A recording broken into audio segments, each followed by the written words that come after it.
லா இலாஹ இல்லல்லாஹ்.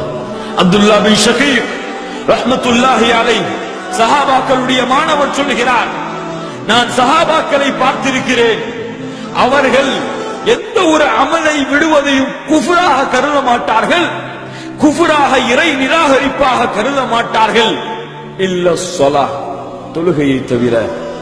அப்துல்லாஹ் இப்னு மஸ்ஊத் சொல்லுகிறார்கள், ஃபமன் தரக ஸலாஹ் ஃபலா தீன லஹ், எவன் தொழுகையை விடுகிறானோ அவனுக்கு மார்க்கம் இல்லை, அவன் முஸ்லிம் இல்லை. உமர் அவர்கள் சொல்லுகிறார்கள், லா ஹத்த ஃபில் இஸ்லாமி லிமன் தரக ஸலாஹ், எவன் தொழுகையை விடுகிறானோ அவனுக்கு இந்த இஸ்லாமிய மார்க்கத்திலே பங்கு இல்லை. சுப்ஹானல்லாஹி ரப்பில் ஆலமீன்.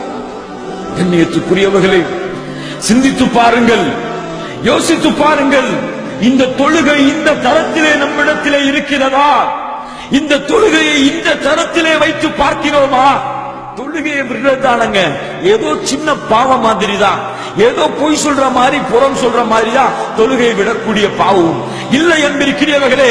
தொழுகையை விடுவது குஃப்ர், தொழுகையை விடுவது அல்லாஹ்வை மறுப்பதற்கு சமம். சுப்ஹானல்லாஹி ரப்பில் ஆலமீன். லா இலாஹ இல்லல்லாஹ். இமாம் ஷாஃபி ரஹ்மத்துல்லாஹி அலைஹி சொல்லுகிறார்கள், எவன் ஒருவன் தொழவில்லையோ 3 நாட்கள் அவனுக்கு வசியத்து செய்ததற்கு பிறகும் தொழுகையை நிறைவேற்றவில்லை என்றால் 3வது நாள் முடிவிலே அவனுடைய தலையை சீவிவிட வேண்டும். அவன் முர்த்தத், அவன் மதம் மாறியவன், அவன் இஸ்லாமிய மார்க்கத்தை விட்டு வெளியேறியவன், அவனுக்கு இஸ்லாமிய வாரிசுரிமை சட்டம் கிடையாது, அவனுக்கு ஒரு முஸ்லிமான பெண்ணை திருமணம் முடித்து கொடுக்க கூடாது. சுப்ஹானல்லாஹி ரப்பில் ஆலமீன். அவனை முஸ்லிம்களுடைய மக்பராவிலே அடக்க ஸ்தலத்திலே அடக்கக்கூடாது, அவனை குளிப்பாட்ட கூடாது, அவனை ஒரு சாக்கு பையிலே சுற்றி ஒரு அழுக்கு மூட்டையிலே குப்பையிலே போட்டுவிடும். அவன் மதிக்கத்தக்கவன், அவன் வீரன், அவன் காஃபிர், அவன் முஸ்லிம் அல்ல. லா இலாஹ இல்லல்லாஹ். அபூ ஹனீஃபா ரஹ்மத்துல்லாஹி அலைஹி சொல்லுகிறார்கள், அவனை சிறைபிடிக்க வேண்டும்.